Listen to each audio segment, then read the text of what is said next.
నా ప్రాణానికి ప్రాణమైన తెలుగు ప్రేక్షక దేవుళ్ళందరికీ నమస్కారం.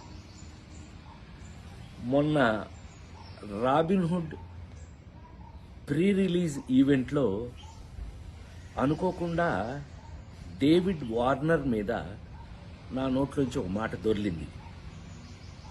అది కేవలం ఉద్దేశపూర్వకంగా చేసింది కాదు. అసలు నా ఉద్దేశం, నా గురించి మీకు తెలియదు ఏముంది.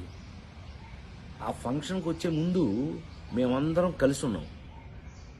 ఎంత అల్లరి చేశాము అని అంటే గనక, నితిన్ని అతన్ని మీరంతా నాకు పిల్లలు లాంటి వాళ్ళు అన్న అంటే గట్టిగా వాటేసుకుని, నేను మెదలకుండా ఉండకుండా, నువ్వు యాక్టింగ్ చేస్తున్నావు కదా, నువ్వు యాక్టింగ్లోకి రా, నీ సంగతి చెప్తానన్నా. అంటే అతను అన్నాడు, మీరు క్రికెట్లోకి రండి, మీ సంగతి చెప్తానన్నాడు.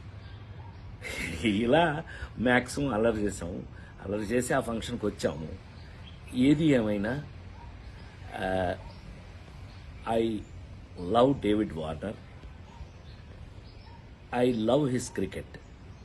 David Warner love our films, love our acting. So మేము, నాకు తెలిసి ఒకళ్ళకి ఒకళ్ళం బాగా క్లోజ్ అయిపోయాం.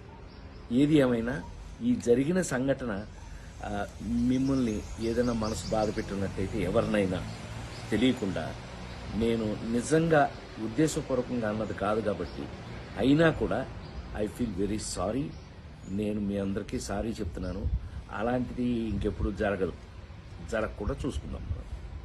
కానీ 28వ తారీఖున రాబిన్హుడ్ సినిమా మాత్రం తప్పకుండా చూడండి, మా అందరి కోసం.